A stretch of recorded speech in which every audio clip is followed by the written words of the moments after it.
it's been so long. I'm getting goosebumps telling you this. It's been so long since we brought a big title fight back to the UK. Dana, welcome back to BT Sport. How are you, sir? I'm good. How are you? Very well indeed, especially with this card that we're all excited about this weekend. UFC 280 is stacked from top to bottom. I think we were doing a thing on one of our preview shows where we picked out at least 9 of these fights could headline fight nights from around the world. It's ridiculous. You and the guys around the war room table must have had an awful lot of fun putting this together. Yeah, we did, and obviously we've been just as excited about it as the fans have been. So was excited to get here, excited to start this week, and I can't wait for Saturday. Let's start with the main event then, shall we? Because we've got obviously Charles taking on Islam for the lightweight title. 2 guys with sensational undefeated records. It is just the perfect fight to make. Yeah, when you break this fight down, really, when you look at it, Oliveira flies under the radar for how incredibly good and badass this guy really is. 11-fight win streak, broke all these records in the division. Finished like 11 of or 10 or 11 of his last 10 out of 11. 11 or 12 opponents. And when you look at it, he has way more experience with much better fighters than Islam does. And I know the narrative this week with Oliveira's side is that this is because of Khabib that he's getting this shot, and which isn't true. It's just the way that this whole thing played out. Sometimes things play out in different guys' favors, and sometimes they don't. And even though Oliveira has that kind of experience, what you got to realize is that Islam trains with the baddest dude in the world every day. The question is about Islam coming into this fight on Saturday night is, how's he going to deal with the pressure? Yes, he's fought in the UFC and he's had whatever, but he hasn't had the big fights that Oliveira has had. He hasn't had this much focus on him. And here we go. His entire career comes down to this moment on Saturday night. How is he going to deal with the pressure? I know how Oliveira is going to deal with the pressure. Yeah. How is Islam going to deal with it? That's one of the big, when you look at the odds, that's where the odds are way off. They're not thinking about the pressure that this kid's got on him right now. Absolutely. But going on the narrative of the fight, the true narrative of the fight is because Charles is running out of opponents. He's fighting the best of the best. He's finishing the best of the best. He's doing it extremely quickly. So the next guy in line is Islam Makhachev. 100%. That's exactly right. And Islam belongs here. This is the right fight to make. Listen, I would have loved to have done, I wanted to do Dariush versus Islam, but Dariush broke his ankle and all this stuff happened. This is how this works out sometimes. This doesn't have anything to do with Khabib. Khabib did not make this fight. I could sit here all day talking to you just about that one fight, but we've got plenty of others to get stuck into. I agree with you. The co-main event, the bantamweight champion Aljamain Sterling, fantastic last time out against Paddy, and a real chance of redemption in the majority of fans' eyes for TJ Dillashaw to become a 3-time bantamweight champion. Again, another ridiculous fight. I agree, and it's gonna depend. The big question in this fight is, what does Dillashaw have left? Yeah. Some guys show up and they're old. Physically, he looks incredible. I saw some stuff this week where Aljamain said something like, it's kind of weird Dana's praising him for testing I never praised him for testing positive for drugs. Praised him for the way he handled it. Believe me, there are a lot of people that have tested positive and handled it like, I guess I'd say bad guys. They handled it like bad guys. Dillashaw handled it like a man. And I respect the fact that he did it the way he did it and took his lumps, and now he's back and he deserves another shot. Listen, that kind of came out of the conversation that we had with TJ this week. At the end of the day, we're humans. Humans make mistakes. 100%. He's owned that, and how do you own up to it? How do you handle it after you make the mistake? And in my opinion, nobody could have handled it better than he did. He did it. He did it like a man. Well, this is for obviously the bantamweight championship. We've got another bantamweight fight on this main card, which a lot of people are talking about in and around Abu Dhabi, with Paddy taking on obviously Sean O'Malley. Would I be right in thinking that maybe the winner of this could go on to face the champion of that co-main event, maybe at the start or the first quarter of next year, maybe? 100%. Yeah, absolutely. It absolutely makes sense. Whoever wins the fight gets the next title shot. Whether it's Jan and Dillashaw, or Jan and Sterling, or O'Malley and Dillashaw. Either way, nobody loses in this one, man. As far when I say nobody, I mean us and the fans. It's a great fight, no matter how this plays out. From your own personal point of view, you must get extremely excited, obviously, from the Ultimate Fighter to now the Contender Series, when you get a fighter and you find them right at the start and they rise to the levels that they've risen, like Sean O'Malley has done. That must give you a lot of personal satisfaction. Yeah, I mean, for him coming off the Contenders, he came off the Contender Series. You know, if you look at this kid, was relatively unknown coming into the Contender Series, and you look at where he is now, and he's on the cusp of becoming an international superstar.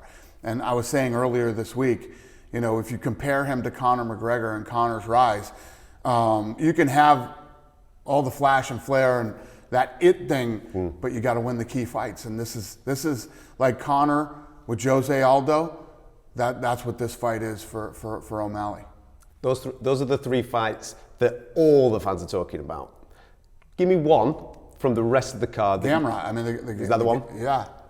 There's just so many. There's so many great fights on this. I mean, you just said there's 9 fights that could be potential main events or co-main events. So, yeah, the card's awesome. Everybody's been buzzing about this thing all over the world, and the thing is trending off the charts. So this fight, I want to say Sunday, either Sunday or Monday, was already trending to be bigger than Khabib versus Gaethje. Jeez. And it has held the entire week. Yeah, and on social, this thing is performing off the charts on social media. But that's just the strength of the card. So the big college football game tomorrow is Iowa and Ohio State, huge in the United States. And they're showing O'Malley and Jan's arrival and then the main event's arrival in the college football game tomorrow. So, I mean, that's how big this fight is. It must be good as well, given what we've had, obviously, with the pandemic over recent times, for the UFC now to be able to go back to areas like Abu Dhabi, for example. I know that we've already booked Brazil next year, we've booked Australia next year. You've always had the big shows in Vegas and New York, and we've still got 2 of those to come up by the back end of the year, but it must be great to be able to still do these big international shows and see the buzz on the ground when you come here. 100%. This is like our 26th straight sellout since we came back from the pandemic.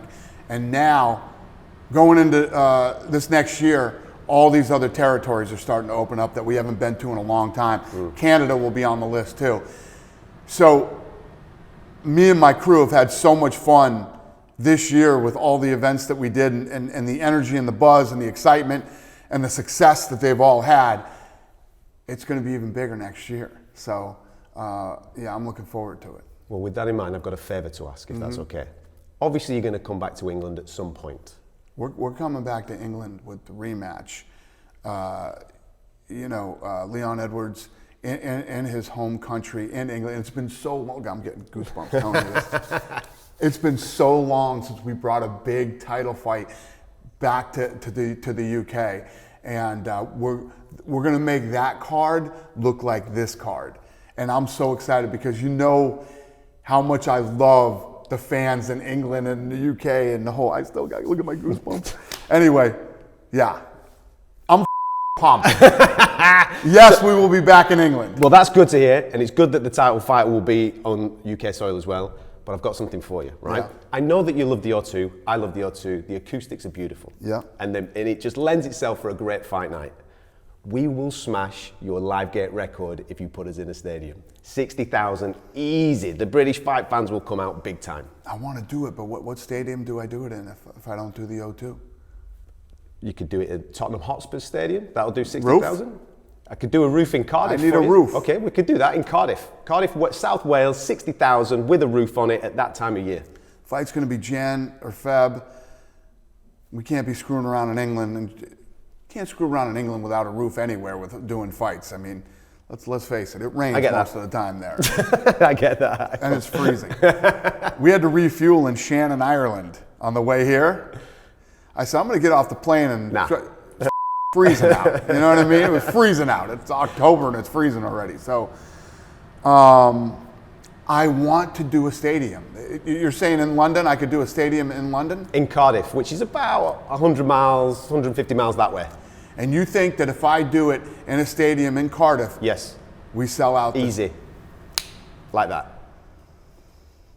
I'm going to look at it. Okay. I'm going to look at it. Thank Thanks you, for the heads up. Thank I you very appreciate much. it. Thank These you. are the kind of things I need to hear from insiders like you. Thank you very much. Yeah, thank you. Need to talk to you about a few British fighters. Obviously, we love Paddy, of course. Yep. We've spoken to him recently. He's aiming to be fighting, hopefully, in December on the card that you've got there in Las Vegas. Can you tell us any more about that? Will Paddy be out before the end of the year, do you think? I don't, off the top of my head, I can't tell you that right now. I don't know. And I don't want to go out and tell you something that That's fair. isn't a fact. Lots of fight fans on the ground as well, just away from the British fight scene, are talking about the heavyweight scene. Lots of people asking us questions about when will Jon Jones be back. What's the latest that you can give us with Jon? We're working on getting him back, hopefully early next year or in